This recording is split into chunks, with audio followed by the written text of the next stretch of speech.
Lupita, ¿cómo se conforma la familia Vallarta? Sí, buenos días. Pues la familia Vallarta Cisneros, y después vienen los nietos, ¿verdad? Pero la familia Vallarta se conforma por mi papá, el señor Jorge Vallarta Rodríguez, la señora Gloria Cisneros Palafox, y fuimos 9 hermanos, de los cuales solamente estamos 8, uno falleció, y mi hermano es Jorge Vallarta Cisneros, el mayor, tiene como 71 años, luego viene Yolanda. Yolanda es la mamá de Juan Carlos, Alejandro y Sergio, que fueron detenidos, y 2 en libertad y todavía uno en prisión. Y luego viene Soledad, mi hermana Soledad Vallarta Cisneros. Luego viene David Vallarta Cisneros, él tiene 65 años, perdón, 66. Luego yo, María Guadalupe Vallarta Cisneros. Y después viene René, actualmente él tiene 62 años.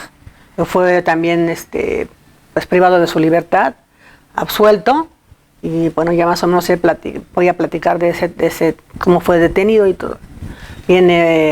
Después viene mi hermano Mario.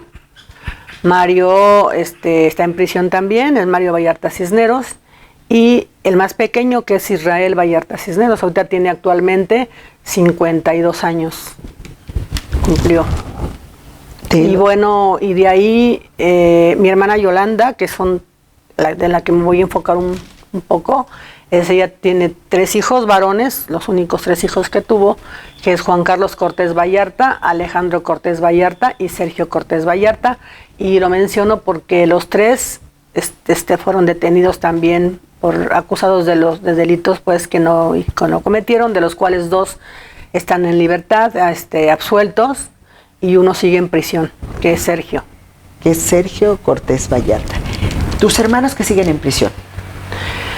Mario Vallarta Cisneros y Israel Vallarta Cisneros. Israel tiene 17 años en prisión, en cárcel preventiva sin sentencia. Mario también tiene 10 años en prisión, también en cárcel preventiva sin sentencia. Y mi sobrino Sergio Cortés Vallarta, que él también está en cárcel preventiva, también con 10 años de prisión, sin sentencia. ¿Te has quejado en algún momento o has comentado, ¿no? Que al principio no los apoyaban, les cerraban la puerta en la cara justo por el estigma del montaje en el que se fabrican las pruebas y la culpa para tus hermanos y posteriormente para tus sobrinos también, ¿no? ¿Qué pasó entonces? Sí, es que cuando pasó lo de Israel fue muy impactante. Nosotros, de hecho, la que inició todas las quejas y denuncias fue mis padres, ¿no? Sobre todo mi mamá, en compañía de mi hermano mayor Jorge. Y porque todos ese día de que vimos Israel en la tele, pues nos repartimos para buscarlo y saber dónde estaba y saber de qué lo acusaban, porque sabíamos por los medios de comunicación, pero pues nosotros no, pues nunca lo creímos. A momento del impacto, pues dices tú, pues qué pasó, ¿no? Claro. Pudiera ser que hasta hubiéramos dicho, a ver, ¿qué pasa, no? Entonces vemos con Florence cuando yo no la traté mucho, solo la vi 2 o 3 veces, que fue que cruzamos palabra. Ella se iba a Francia, yo venía de un viaje y ahí fue que la vi, cuando regresó y nada más. El que tenía mucho contacto con Florence era mi hermano Jorge el mayor y mi mamá, mi papá, algunos sobrinos que a veces iban al rancho, ¿no? Con Israel. Y de ahí, pues la que denuncia todo es mi mamá primeramente ante la CNDH, pero de ese momento empezamos a sentir pues el rechazo, el no hacernos caso, el cerrarnos casi todas las opciones para poder, de hecho, siquiera saber detalles de lo que había pasado. Nos enterábamos por la televisión, y la televisión siempre era decir que era un secuestrador y todo lo que, y bueno, ambos, ¿no? Pero sobre todo se ensañaban más con Israel. Y pues nunca fuimos escuchados en esos tiempos por las autoridades. De hecho, ahorita como más o menos, pero pues no se alcanza la justicia para ellos, ¿no? Sobre todo es una lucha muy fuerte para poder liderar primeramente a los que estaban en segunda vez que la segunda vez que los detienen, que sería no a ellos, sino el segundo evento, que es en el 2009, pues fue muy difícil pues demostrar, porque teníamos que aportar las pruebas, eso fue terrible. Entonces sí, las instituciones han sido, pues para mí la experiencia es muy mala. La Comisión Ejecutiva de Víctimas, cuando yo supe que existía una comisión de víctimas, ¿y por qué voy? Porque ellos habían sido torturados por los mismos elementos de la Procuraduría, y que formaban parte del Estado, que forman parte de eso, ¿no? Entonces, en ese entonces, pues era la Agencia Federal de Investigación. La detención fue la Agencia Federal de Investigación, era NAFIS, en el tiempo de Israel, pasaron a ser Policía Federal, y después viene toda la historia de que ahora sabemos quién era su jefe, pues sus jefes, los altos mandos, que era en ese tiempo pues Genaro García Luna, Cárdenas Palomino, señor García Chaparro, y bueno, todo era un conjunto de personas, ahora lo sabemos, que formaban una gran, como bien dice Israel, ellos formaban la delincuencia organizada, porque estaba dentro de las mismas instituciones, que era quien representaba, quien supuestamente te tenía que cuidar y todo eso, pues no, resulta que eran los que dañaban a la sociedad, ¿no? Con montajes y con todo eso no fue después, lo único. Bueno, ¿y cómo te fue con la prensa? ¿Qué sucedió? No, pues la prensa también. La prensa, desde un inicio, pues siempre fueron, sobre todo Televisa y TV Azteca, fueron las televisoras que estuvieron presentes y que participaron en el montaje, porque ellos sabían y pudieron denunciar y no lo hicieron. Pues ellos se encargaron de todos los días, durante meses y años, en decir que era un secuestrador. Y grabar la mente de los mexicanos. La banda, sí. Después nació eso de la banda del Zodiaco, porque después lo fueron inventando, ¿no? Y fue más fuerte en el 2009. Pero pues sí, era muy fuerte la presión, las instituciones y la prensa sobre todo, que es lo que tú me dices, porque ellos podían haber investigado, ¿no? Ahora lo sé, que ellos nada más se pasaban la nota, lo que decía uno era lo que repetía el otro, repetición, pero no había alguien de México, algún periodista mexicano que se interesara en investigar. Lo que hizo Denise Merker fue como que forzado, porque Yuli García lo denuncia, porque ella descubre, porque yo platiqué con Yuli dos o tres veces, he tenido de platicar con ella, pero ella era extranjera, ella era colombiana, entonces pues era también un problema que ella no era una mexicana.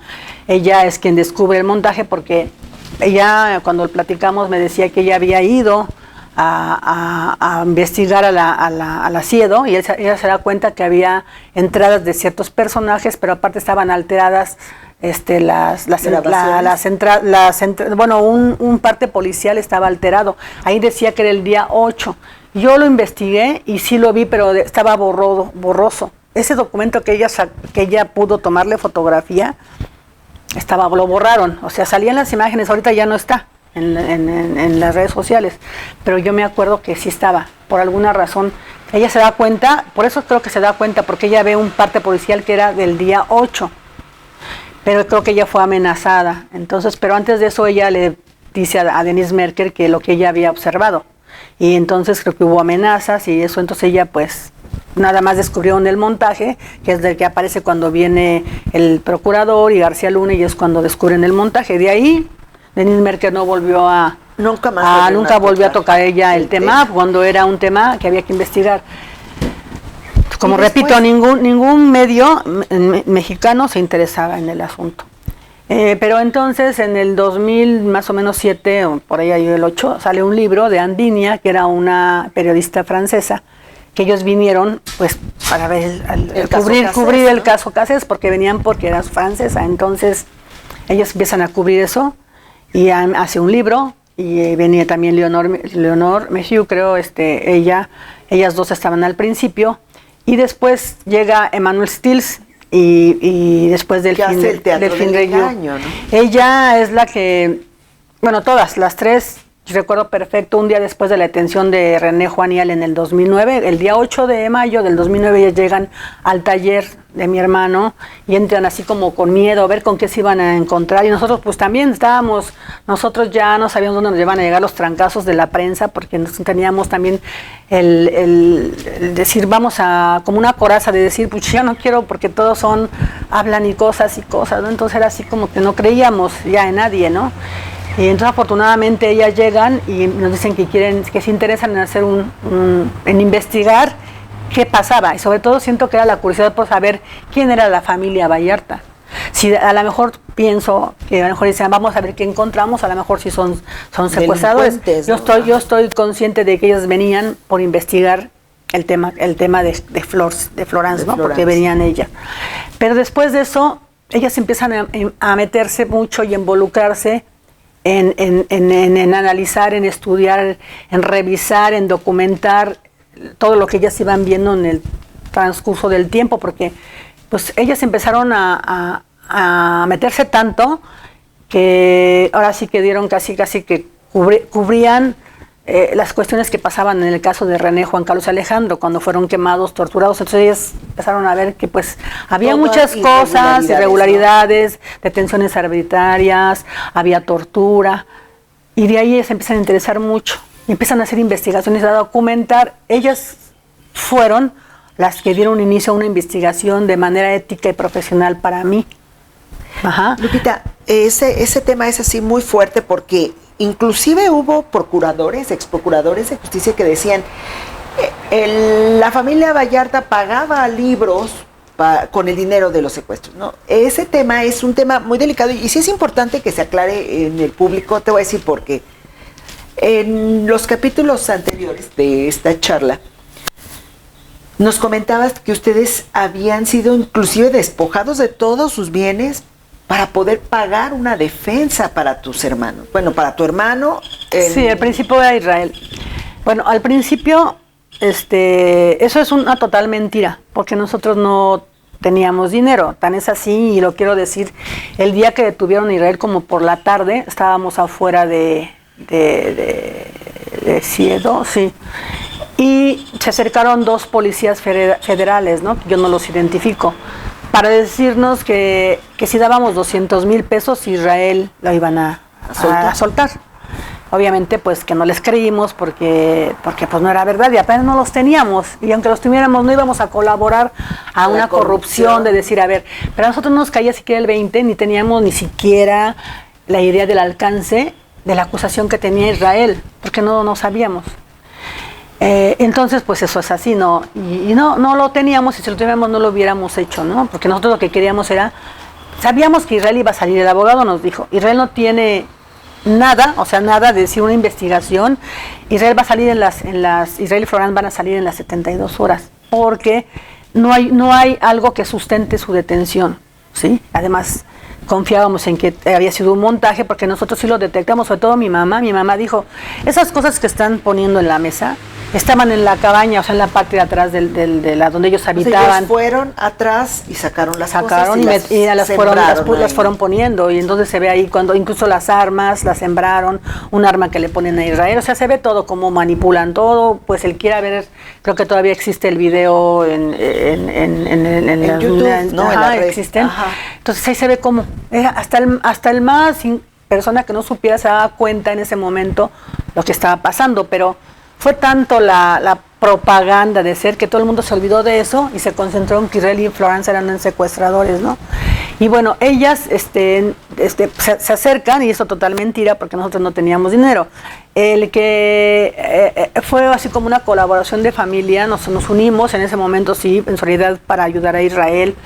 Nadie se fue, mi hermano René fue el que, Jorge y sobre todo René, que aportaban para pagarle un abogado, que repito era el licenciado Héctor Trujillo Martínez, que era un abogado que no era un abogado así como que, el abogado que era el flamante o el abogado que cobraba los millones, no, siempre era un abogado que era un amigo mío, conocido, y que yo le pedí de favor que nos acompañara y que nos apoyara en la defensa de Israel en esos días, ¿no? Que era tan difícil.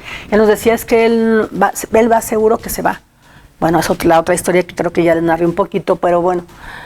no había ni para eso, entonces pues había que trabajar y entonces René a través del taller era el que más aportaba para la defensa de Israel, y mi hermano Jorge, todos con lo que se podía, unos con dinero, otros con apoyo, pero siempre hubo esa unión en la familia porque así estábamos acostumbrados. Y cuando ya no hay dinero, René me dice, dinero para solventar, porque ya como René ya no estaba en el taller al 100, obviamente que las entradas ya no eran las mismas. Claro. Y a paso de los años, exactamente antes de la detención de René, todavía se le dieron le dio René 200,000 pesos a un abogado que sí se pasó de listo con nosotros. Se llama Alejandro Cortés Gaona, que nos decía que él era así como que el resulta, que era profesor del INACIPE, que después yo descubrí que no era cierto. Sí nos apoyó, también quiero decir que él hizo una estrategia de defensa para Alejandro y Juan Carlos, y que nos sirvió de mucho.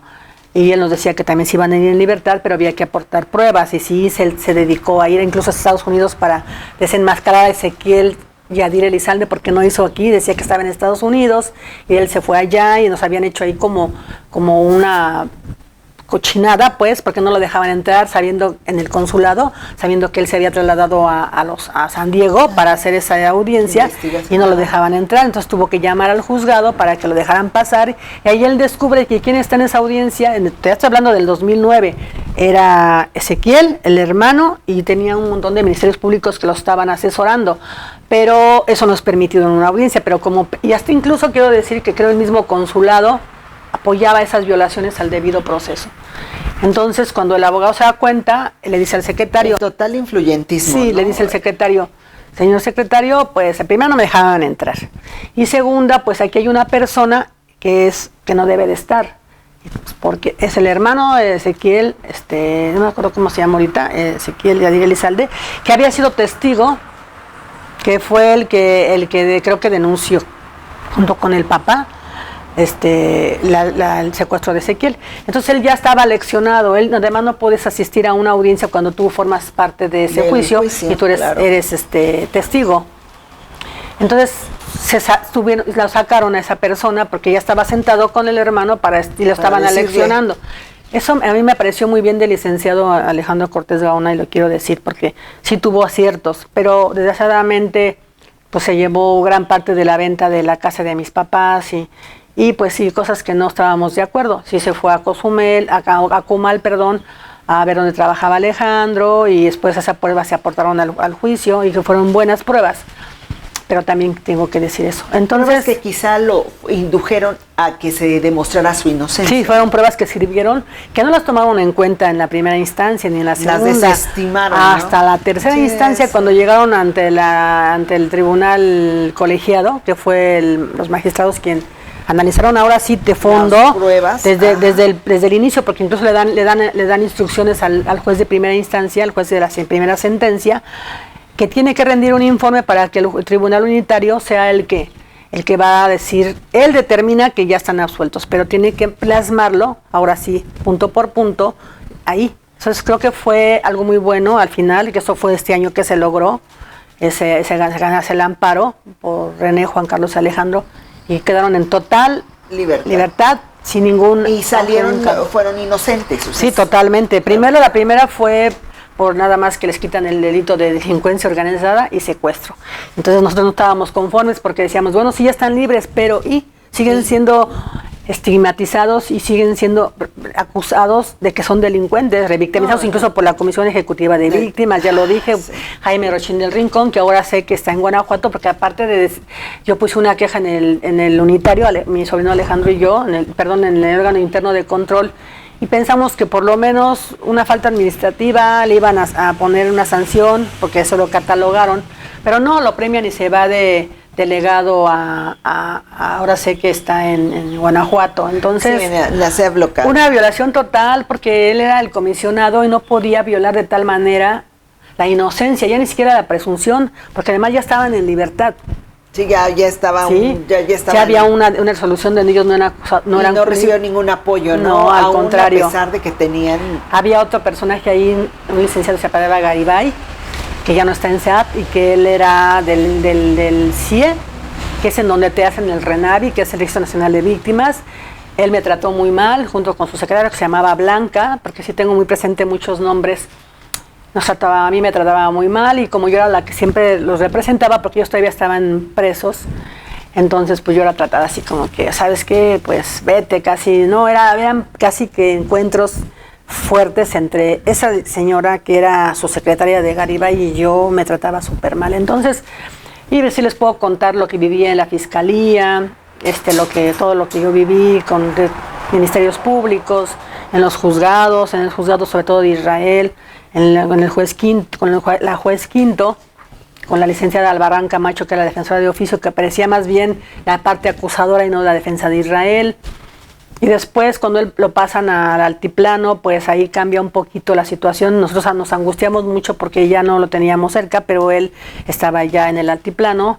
Pero me la habían pintado negra por una denuncia que yo hice por la tortura de Israel dentro del reclusorio, y me amenazaron que lo iban a llevar y se lo llevan. ¿Mordió el perro? Sí, le avientan un perro, porque dentro no hay perros. Rottweiler, era el grupo Tiburón, y el comandante se llamaba... Ay, yo también me acuerdo del nombre del comandante que Vargas Campos se apellidaba, Campos. Entró directamente a Israel, le dijo: agárrate de los barrotes, desnúdate y te agarras de los barrotes, una revisión. Israel se agarra y escucha cuando asustan al perro, y el perro le arranca con su mordidote de un Rottweiler, le arranca un pedazo de carne de su pierna. Ahí lo llevan a la enfermería, pero Israel no es atendido. Yo me había ido a Guadalajara ya a ver no sé qué había ido a Guadalajara, no recuerdo. Andaba viendo lo de la casa, de que tenía Israel en Guadalajara, y entonces mi hermano me dice: mayor Jorge, regrésate porque Israel se le está gangrenando la pierna y no le quieren hacer caso. Nos regresamos, ya mi hermano había introducido, ¿cómo se llama? Sueros y medicamentos que no le daban, se los quedaban. Había una transición ahí de que se está viendo el director, y ya ha llevado una directora que estaba suplente, entonces no permitía la atención de Israel. Fui a la Comisión de Derechos Humanos de la Ciudad de México, se hizo una investigación, fueron a verlo, y lo único que terminaron era que sí, que el perro había mordido a Israel y que tenía una mordida grave, pero que los perros no actuaban porque estaban entrenados por cuenta propia, ¿no? Sino solamente cuando recibían una orden de quien los adiestraba, los perros. Entonces nos dimos cuenta que sí, la agresión hacia Israel había sido directa a él, o sea, y como eso, muchas torturas. Entonces, a eso nos enfrentábamos, ¿no? Y también en el reclusorio, cuando estaba en el Oriente, era el director, se apellidaba Navarro, David Navarro. Ese director era, no sabes, cómo humillaba a mis papás cuando llegábamos, cómo nos formábamos, nos hacían todos nos formábamos como todos. Y entonces a nosotros no nos ponían pero por todo, nos revisaban todo. Nosotros cuando nosotros veíamos que pasaban cosas, que la gente llevaba cosas, pero nosotros era así. Sí, y después ellos dijeron que lo castigaban porque la familia le introducíamos. En mí creo una vez en un reporte que hay ahí cuando lo trasladan, cuando le dan el informe ellos, dicen que la familia le introducía, ¿cómo se llama? Como droga. Decíamos: a ver, si tu autoridad sabes que yo cometo droga, ¿por qué no me denuncias? Yo se lo dije: denúnciame ante un ministerio público y me pruebas lo que estás diciendo, porque eso es muy grave. Yo siempre me enfrentaba a esas autoridades, y pues había que ver. Mis papás, cuando ellos estaban en el reclusorio, sí, todas las visitas lo íbamos a ver, toda la familia, todos. Israel era como muy arropado, porque todos tenían, pero cuando detienen a René Juan Carlos Alejandro, casi coincide que el siguiente año, a finales de ese año, en enero, lo pasan al altiplano. Entonces nos dividen, es como para decir: mandamos otros a Tepic y al altiplano, entonces no lo van a ver. Entonces obviamente es muy difícil las entradas al altiplano, y sí, en efecto, pues ya nada más lo íbamos a ver y el traslado, nosotros, los gastos, mis papás, Yolanda, mi hermana, y yo. Soledad, a veces Jorge también, pero pues ya como que ya era más difícil entrar a verlo. Entonces René estaba enfocado a trabajar para pagar al abogado. Pero coincidencialmente en abril el abogado nos pide dinero. A mí me pide para un amparo de Israel que estaba haciendo. Uno era para el traslado, porque se lo habían llevado, no es cierto, todavía no. Eran dos amparos. Uno para ya me acordé. Un amparo era para hacer un amparo de la tortura, porque venía ya nos habían ya del amparo lo habíamos un amparo en revisión. Sí. El dinero que yo le di fue era el amparo en revisión y era por continuar con el ejercicio de la acción no penal de Israel. Entonces me cobró, pues yo me acuerdo que le di 160,000 pesos, un poquito antes de que detuvieran a mi hermano René, y René le entregó 200,000 pesos. ¿Cuándo lo detuvieron? Y un poquito antes, y fuimos ese día a una reunión, Jorge, Mario, todos en mi familia con el abogado. Detienen a René un poquito después, días o unos poquito. De ahí él mañosamente se va, ya habiendo recibido el dinero, todavía más, se va a Tepic Nayarit y renuncia al caso de los muchachos. O sea, nos deja el asunto, le debíamos todavía 100,000 pesos, porque ya venía la etapa de conclusiones y él ya no las quiso hacer, cobró y se fue. Entonces nos dejaron en total estado de indefensión. Empezamos a tomar abogados de oficio, igual Israel estaba ya en el altiplano y tenía esa licenciada que era porque él ya lo había revocado, y pusimos a una de oficio que nos fueron al Barran Camacho, que después supimos que incluso era comadre de la juez y estaban coludidas para no tuviera una adecuada defensa. Entonces yo tenía que promover, como hermana, aunque no son válidos en un juicio porque pues yo no formo parte de ese proceso, pero como hermana yo sentía el deber y la obligación de promover, señora juez, yo siento que está violando el derecho de mi hermano porque esto y a mí pues, no me tomaban en cuenta. Incluso un día metí un escrito pidiéndole que como la licenciada se negaba a recibir, la de oficio, la Barran Camacho, a recibir el oficio, yo, el abogado que estaba ahí presente, le dije que él firmara como testigo de decir, sí estoy dando esto, ella está entregando ese documento y no se lo quieren recibir. Ahí quedaba todo. Entonces las instituciones, no era todo así. Y la prensa, entonces volviendo al tema me fui ya. No, está muy bien, porque ahora hay que ver también quiénes, además bueno, ya vimos lo que hizo la prensa originalmente, porque el montaje, pues bueno, en la actualidad ya sabemos que ha cobrado inclusive la renuncia de Bernardo Gómez, que es un personaje, pues, que era un personaje importante en Televisa. Sí, porque estuvieron en el, como dicen la ley, ¿no? Tiempo, lugar y modo, allí estaban ellos y todos tuvieron conocimiento y participaron de diferente manera, unos observando, quedándose callados, otros participando, otros, por ejemplo, festejando, ¿verdad? E inclusive otros callando, porque los que estuvieron ahí, camarógrafos. Y yo te quiero decir, Ceci, todos, ¿no? Todos. Que tardaron muchos años en salir a decir, por ejemplo, ahora salen, yo estaba ahí, ¿por qué no lo dijeron? Te lo juro y lo digo abiertamente. Ahora todos dicen, es que yo estaba, yo me di cuenta, yo de esto, pero ¿por qué en ese momento cuando requeríamos el testimonio de gente que estuvo ahí no lo dijeron? Tuvieron que pasar muchos años, ¿sí? Y que yo tuve que buscar a esos testigos para que se presentaran al juzgado para que dieran su testimonio, y fue muy valioso, y lo quiero decir que ahora les agradezco porque aceptaron, pero fueron después de muchos años, dos testigos importantes que presenciaron eso, y bueno, pero fueron muchos años después, estoy hablando casi del 2000, por ahí de 15, 16, más o menos, cuando ya habían pasado muchos años, pero agradezco porque nadie se atrevía aparte por las amenazas, hacerlo y decir yo estuve ahí. Pero bueno, la parte que tú me decías, ¿quiénes? Pues que iniciaron una investigación, como digo, profesional y ético, fueron estas periodistas francesas, porque si no hubiera sido por ellas, que iniciaron una investigación, no hubieran volteado a ver el caso. Y mentira que uno les pagó porque nosotros no teníamos dinero ni para comer, nos fuimos quedando sin dinero. Detienen a René, que era el que de alguna manera él generaba en el taller, lo detienen, nos cortan las posibilidades de seguir ayudando a Israel.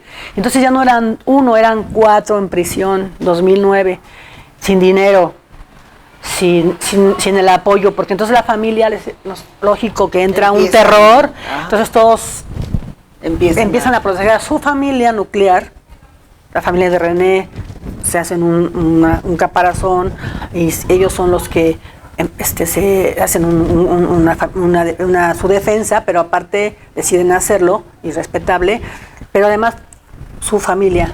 La familia de Alejandro hacen también su su coraza, se protegen a sus hijos, porque Alejandro, cuando lo detienen, su esposa no sabía que estaba embarazada, tenía un mes de embarazo. Cuando él se lo llevan a Tepic, ella cumplía un mes de embarazo. Entonces, ni siquiera Alejandro solamente la vio cuando la niña nació, cuando la registraron ahí dentro, y después de 7 años cuando él salió, 6 años y medio cuando él conoció a su hija. Mi Juan Carlos pues no tenía familia, no estaba casado afortunadamente, pero mi hermana Yolanda era la mamá, la que estaba con ellos, ¿no?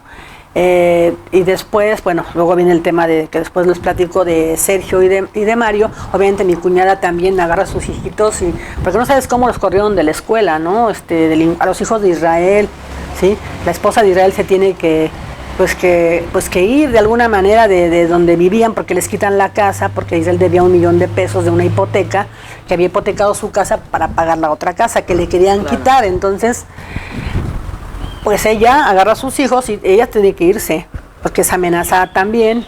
Ella, el banco le quita la casa por ese dinero, una casa que valía mucho más, y bueno, le quitan la casa, se queda ella sin casa, sin marido, aunque ya estaban en etapa de separación ellos, porque ya se estaban separando, porque ella ya vivía con Florence y fueron problemas antes de eso, pero a fin de cuentas era la esposa y la mamá de los hijos, ¿no? Entonces ella, además era un caso muy fuerte porque era Israel Vallarta, entonces ella tuvo que agarrar a sus hijitos y vámonos, ¿no? Y protegerlos. Entonces así cada quien en el 2009, las familias nos fuimos como... Sí, desagregando. Mi hermana Sol le entró la depresión, hasta la fecha llora porque ella no sabe hacer más que llorar y preocuparse, ¿no?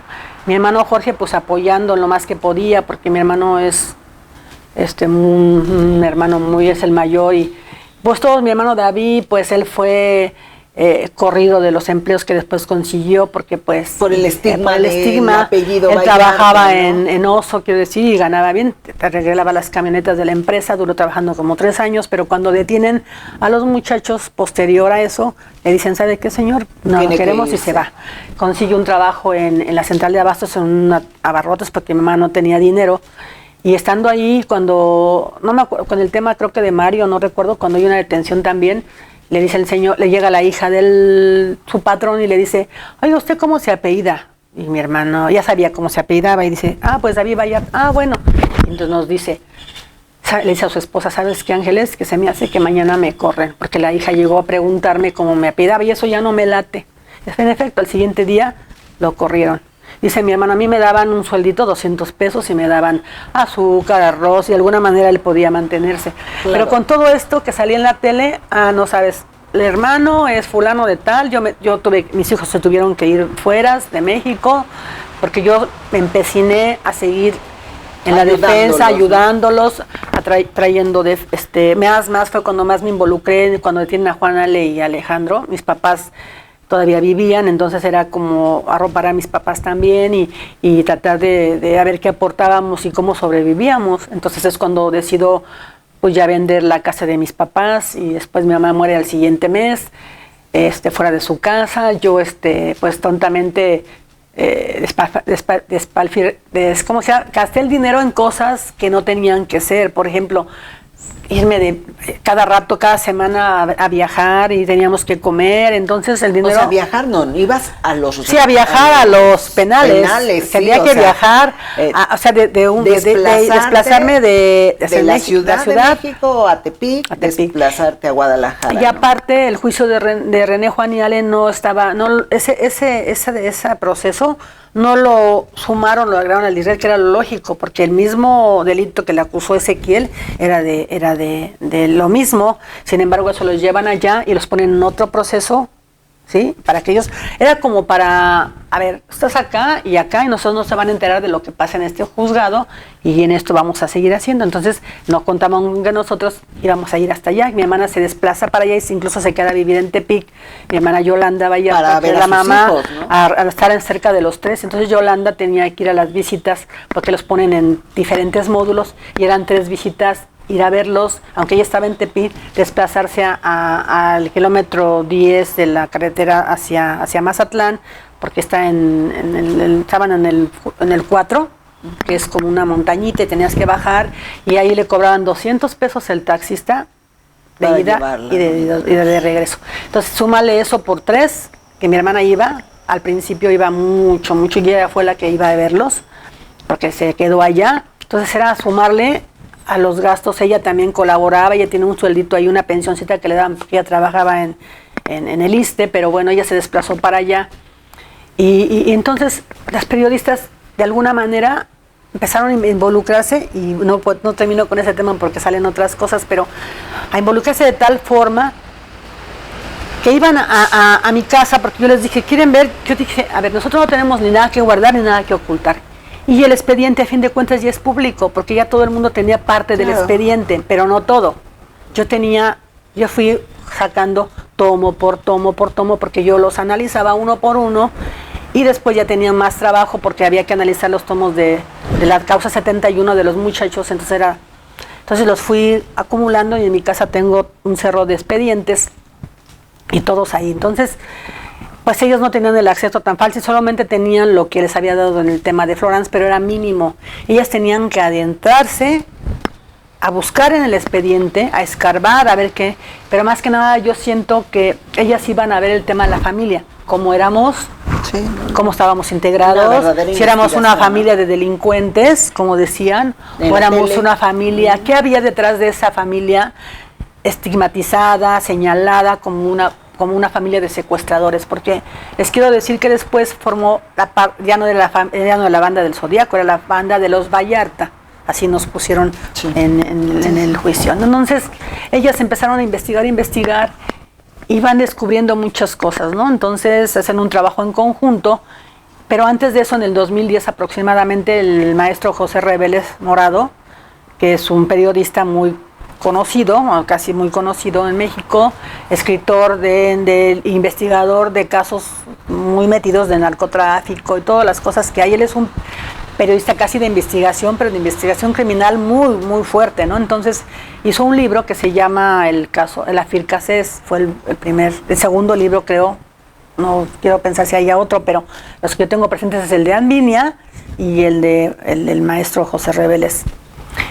Basándose en todo esto, entonces Emanuel, cuando ella es la que más se involucra, bueno, todas, pero ella empieza como a investigar más y más, entonces me empieza a decir, oye, necesito investigar y saber más. Entonces empezó a entrevistar primeramente, a conocer a parte de mi familia, a los directos involucrados, hijos y esposas, las que querían participar. Entonces ella se dio esa tarea de ir casi con cada uno de las familias, primeramente para saber cuál era nuestro entorno, ¿sí? Después de eso ya empezó a involucrarse más, y entonces yo lo que hice fue decir, ahí están los expedientes, libremente hagan lo que quieran, escudriñen y vean todo lo que hay, y ustedes tomen su criterio y su decisión, y tomen lo que necesiten, pero sí necesito que se haga una investigación. Entonces ella empieza, y le viene la idea de hacer un libro, escribir un libro, y entonces se involucra mucho más y empieza a darse cuenta que aparte existía ese otro montaje del 2009, donde estaban 3 familiares Vallarta y que estaban acusados del mismo secuestro de Ezequiel, no por otra cosa, sino por lo mismo, y que habían separado. Entonces ella empieza a ver cómo los involucran con todas las bandas que en ese tiempo, 2009, 2010, empezaron coincidencialmente, empezaron a detener, porque era lo que les daba fama y les daba realce a la Policía Federal. Fue cuando se hace la Policía Federal ahí en Iztapalapa, en el Eje 6, cuando empiezan a tener mucho poder, cuando ellos empiezan a hacer su serie también del equipo. Entonces estaban tomando ya mucho, entonces venían los problemas también que hubo con Calderón, con el caso de llevarse a Florence. Entonces todas esas cosas empezamos a notar que había, y ella empezó a investigar, ellas más que nada, pero ella sí dijo, a ver, yo quiero escribir, investigar y exponer lo que encuentre en ese caso, ¿no? Y ahí en esos casos. El teatro del engaño. Ella escribe eso y después, pero quiero decirte que es un trabajo extraordinario para mí, porque ella sé que investigó, que fue a buscar hasta los más que quisieron colaborar o dar su testimonio.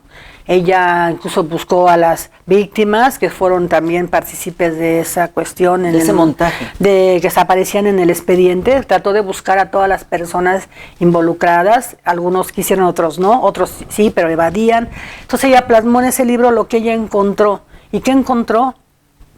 Aparte del tema de Israel y de Florán, se encuentra todo el cochinero que había para hacer una gran banda del Zodíaco para justificar que Florence no se fuera. Eso es lo que yo pienso, ¿no?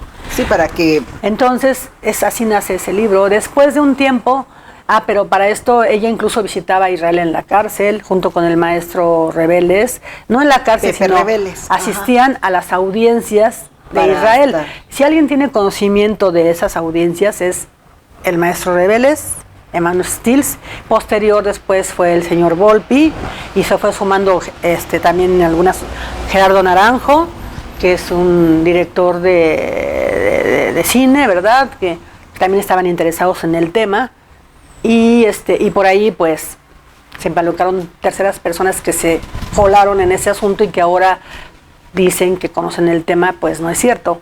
Para hablar del tema de la familia Vallarta hay que haberlo vivido antes, durante y después.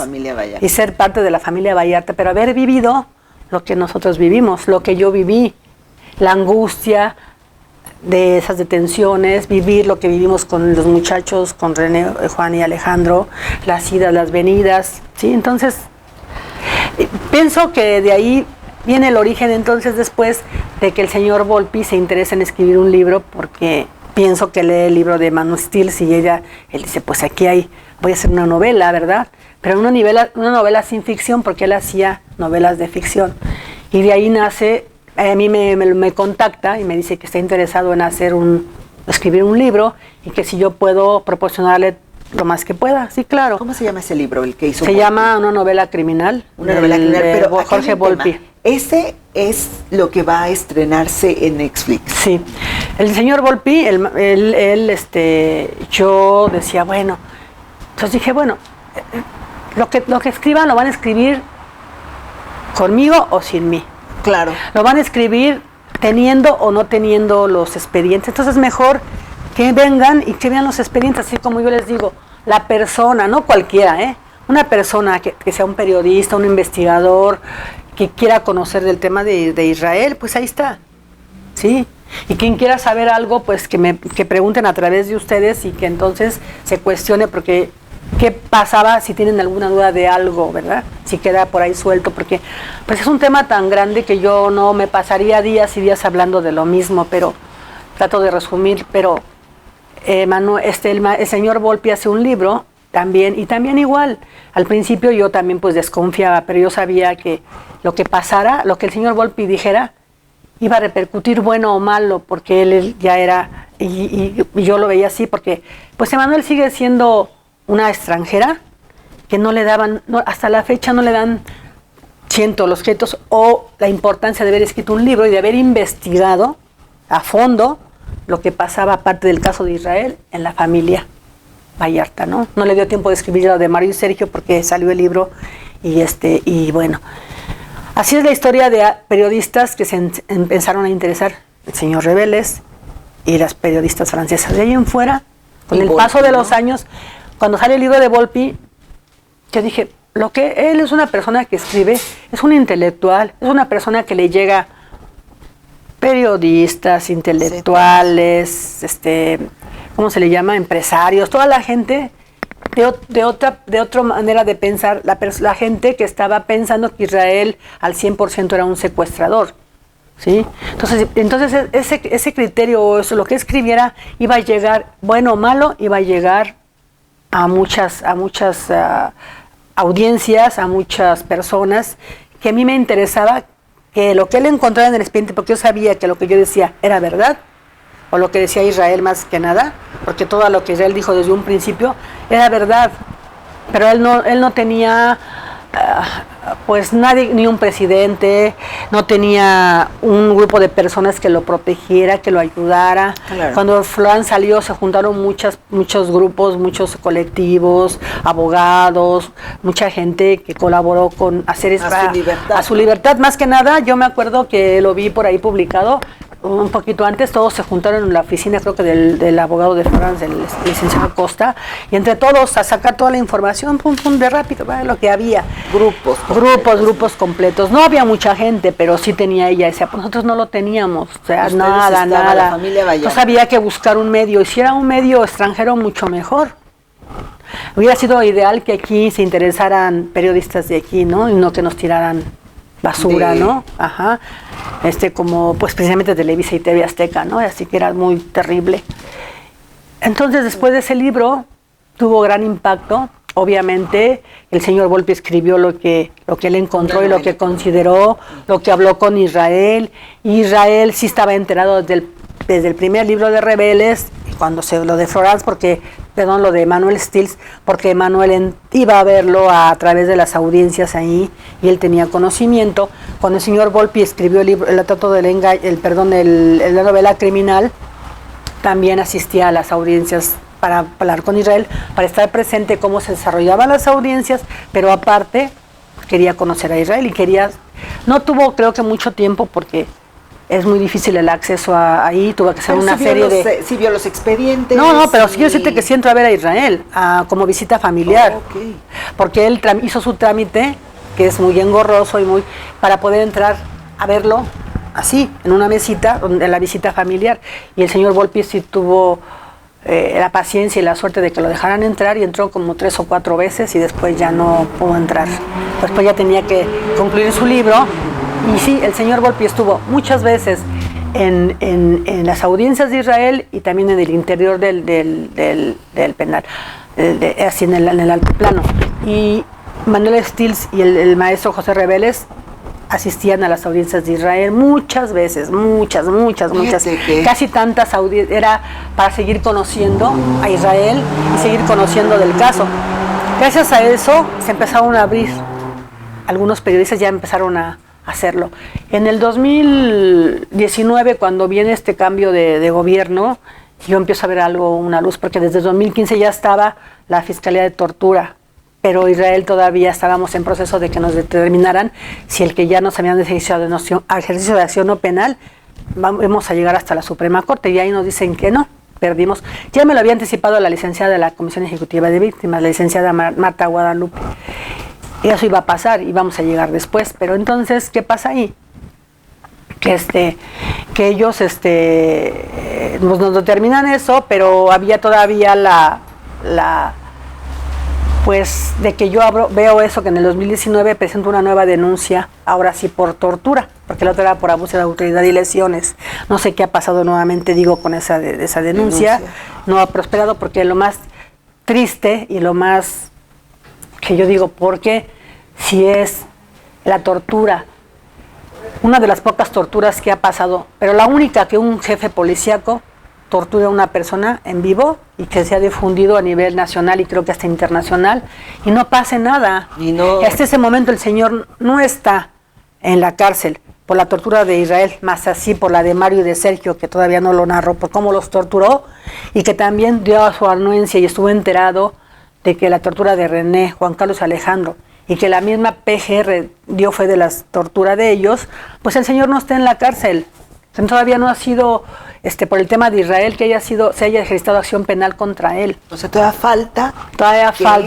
¿Qué va a pasar? Eso. Y tiene que ser, porque la tortura de Israel ya existe una recomendación en la CNDH, que también pasaron muchos años para que esa se lograra, y después en otro momento voy a explicar a partir del 2012 qué pasó con esos hasta ahora, que yo ya no lo visito, ¿no? Y no nada más yo, sino mi familia, por decisión de él, no vamos a verlo.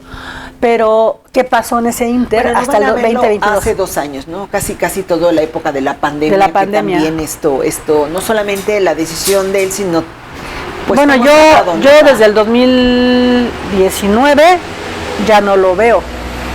Él me quitó, lo cambiaron a Cuando lo trasladan a él a Puente Grande, ahí yo ya no puedo entrar a verlo porque ya tenía que llevar papeles y él ya no autorizó mi entrada.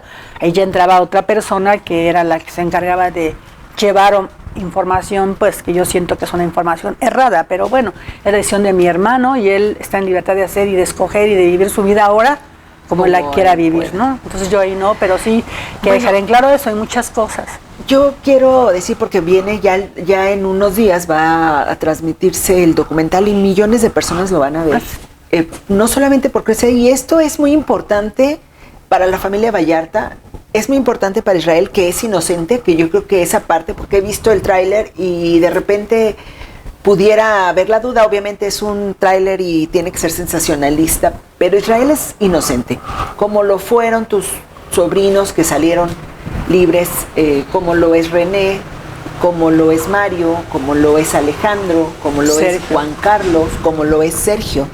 Inocentes víctimas de fabricación de culpa, como lo es el hecho de que ministerios públicos, que un gobierno, que los representantes del gobierno, porque hoy sabemos los miles de millones de pesos que cobraban las televisoras, tanto Televisa como TV Azteca, y que pues prácticamente pagaron un montaje, las televisoras hicieron un montaje y tu familia pues fue la pagana de todo esto, ¿no? En un momento en el que... Un momento de situaciones muy fuertes para el país que a veces lo ignorábamos, no nada más nosotros, por eso no nos explicábamos de dónde. Yo no quiero decir que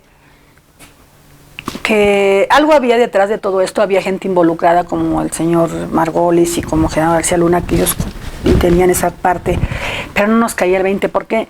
Entonces ahora entendemos que era porque lo que si bien el país había que levantar a la Policía Federal, a los logros que tenía la policía y la Procuraduría fabricando delitos, torturando y haciendo todo eso. Esa era la finalidad, ahora lo vemos así, ensañarse con alguien que pensaban que no nos íbamos a defender, México, para que pensaran que están funcionando, ¿no? Sí, ese sexenio que fue de terror en México y que entonces ahora estamos cosechando de alguna manera o siendo todavía pagando nosotros, toda la gente, pero nosotros como familiares de todo lo que se hizo, ¿no? O sea, pagando me refiero como un premio para ellos, ¿sí? O sea, nosotros fuimos, la familia Vallarta es como uno de los trofeos, porque no somos los únicos. Un daño colateral, ¿no? Bueno, queremos que digan que estamos trabajando, vamos a presentar unos secuestradores, vamos a hacer que somos muy eficientes y que necesitamos una televisión. Pero fíjate que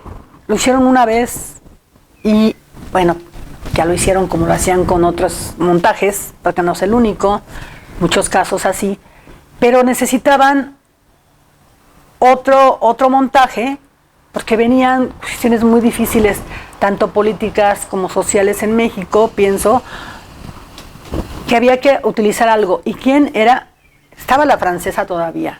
Y había que fabricar otro montaje a otros familiares para decir, esta no se va, porque esta es la primeramente era supuestamente la secuestradora terrible con un mexicano que habían hecho negocios aquí para hacerse millonarios a través del secuestro.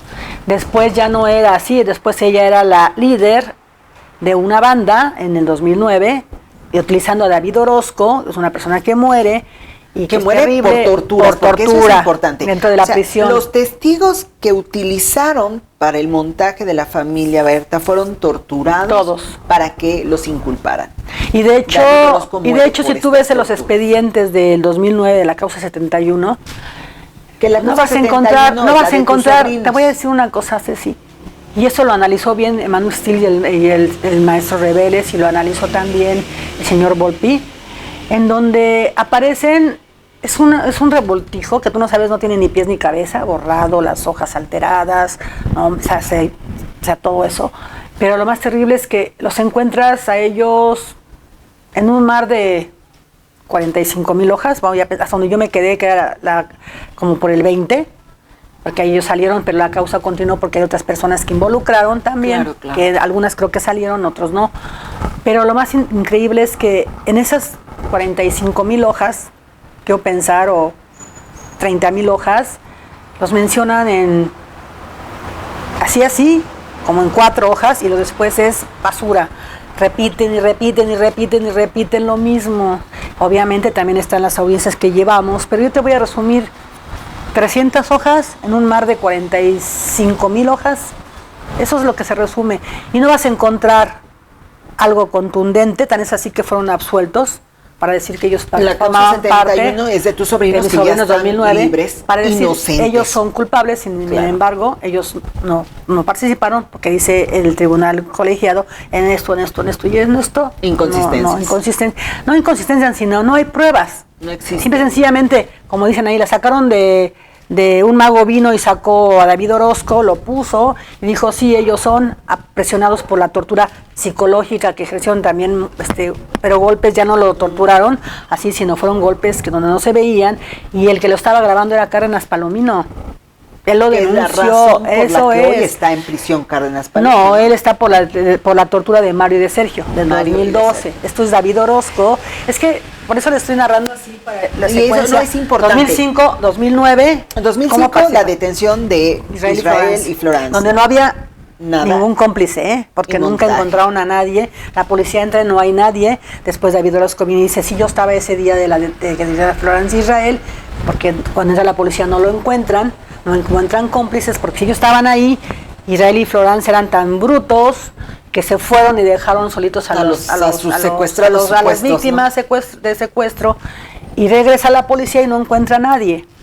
Pero después David Orozco dice en una declaración, yo estaba ahí y a mí me consta que sí los tenían, pero eran 2 muchachos, uno de una gasolinera y una señora.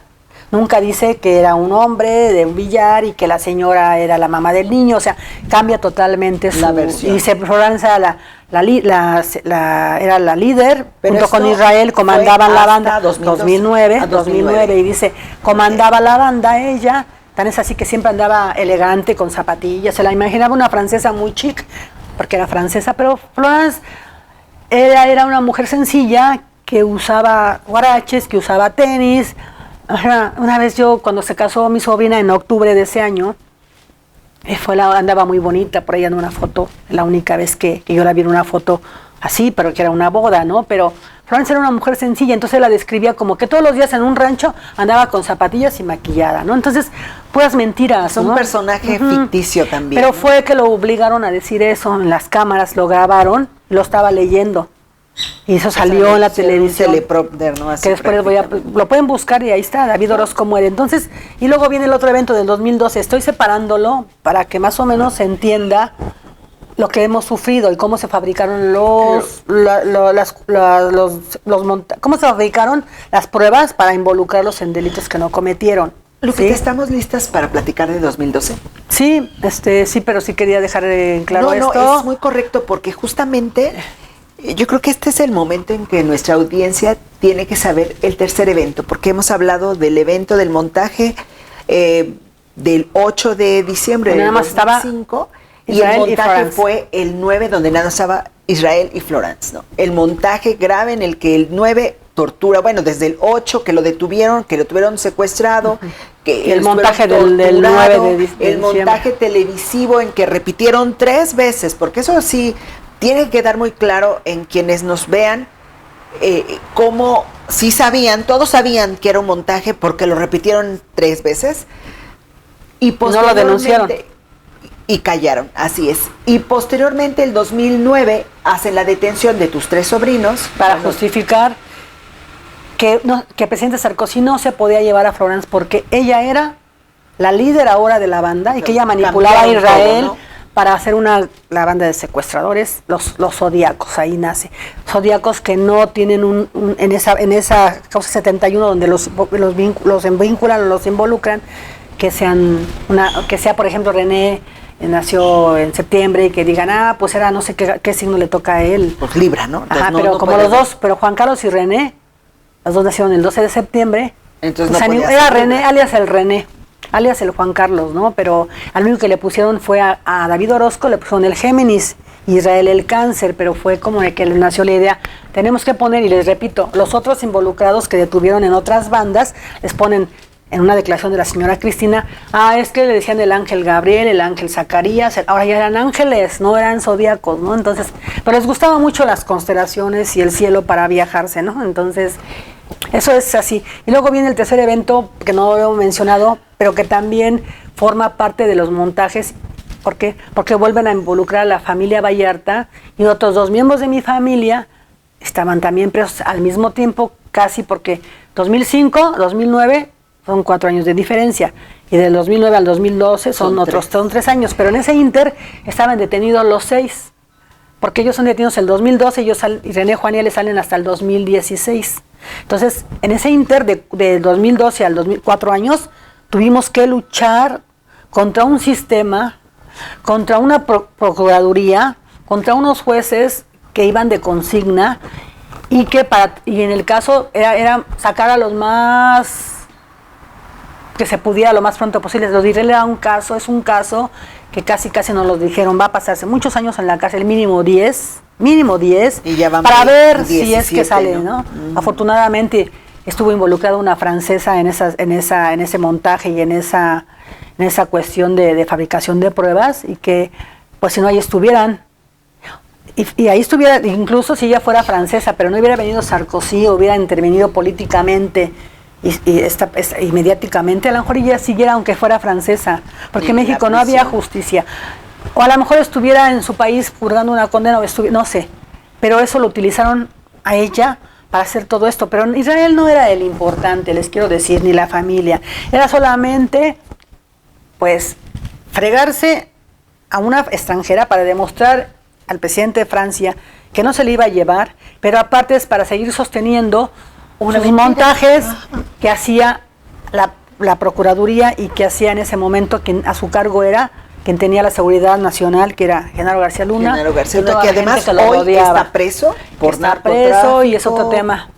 Pero sí es importante que vean que quienes manejaban el país, pero no solo el país, la seguridad nacional, eran unos delincuentes. Exacto. Entonces así es más o menos el tema. Son 3 partes, que todavía nos falta la última y narrar las cuestiones que hemos vivido en los procesos judiciales, pero pues ahí vamos viendo. Quisiera yo que esto sí se entendiera, porque es una confusión, porque nadie habla así. Si leyeran el libro de Manuel Stills y también el del señor Volpi y el del señor Reveles, podrían entender, pero mucha gente no tiene acceso a un libro. Entonces había que ilustrar un poco ya más, pero sobre el general, la familia Vallarta, que no solamente es Israel, sino existieron 5 personas más sufriendo esto, pero aparte toda la familia Vallarta, esposas e hijos, que si sufrimos en carne propia, fuimos víctimas también indirectas del Estado, de la sociedad, de los medios, y que nosotros seguimos ahí. Y eso es lo que quisiera que se entendiera, ¿verdad? Que quedara muy claro qué es lo que ha pasado con la familia, ¿no? Entonces ahora es el momento, siempre lo he hablado, siempre lo he dicho, afortunadamente ahora hay uso de poder hablar. Y después ya nada más lo último para decir, me involucro, ¿por qué? Porque en el 2019 cuando empieza a haber yo me empiezo a acercar, ya me había acercado mucho a buscar medios y había tenido incluso pláticas con Carmen Aristegui muchos años antes, ¿verdad? A través de Manuel Stills y todo eso, pero no había así como que un espacio para decir, a ver, ven a platicar, porque Israel seguía, o nosotros como familia, estigmatizados como secuestradores. Cuando en el 2019 yo me atrevo a empezar a buscar medios, porque ya no sentíamos tanto peligro, porque ya se estaban yendo, ahora sí que los malosos, ¿no? Con Peña Nieto no pasó nada, o sea, él era indiferente, él le valía gorro todo, ¿no? Solamente que todavía estaban incrustados ahí, o todavía están, ¿verdad? Pero en ese tiempo todavía había mucho temor. Entonces, cuando yo en el 2019 empiezo, ¿y cómo llego? Había yo hablado con Ricardo Rafael, que siempre me prometió que íbamos a hacer algo, nunca tampoco, yo lo conocí de mucho tiempo antes, cuando Manuel presentaba el libro, y muchas veces estuvimos en el ITAM y en el Colegio México y eso, porque también se presentaba el libro, y entonces yo empecé a tener espacio, empecé a conocer a periodistas como a la periodista Marta Durán de Huerta, que ella era catedrática en la Universidad del Claustro de Sor Juana, y empezábamos a las universidades a dar una plática sobre había sido el caso, pero no era tan abierto, inclusive también en el Ibero, en el ITAM y en varias, empezábamos con el maestro Miguel Sarre, cuando él era el director de las clínicas del ITAM y después posterior en la Comisión de Derechos Humanos de la Ciudad de México, con nosotros empezamos a juntar mucha gente con los mismos problemas, nos empezamos a conocer, ¿verdad? Gente que teníamos similitud de fabricación de pruebas y entonces ahí empezó a hacerse un grupito.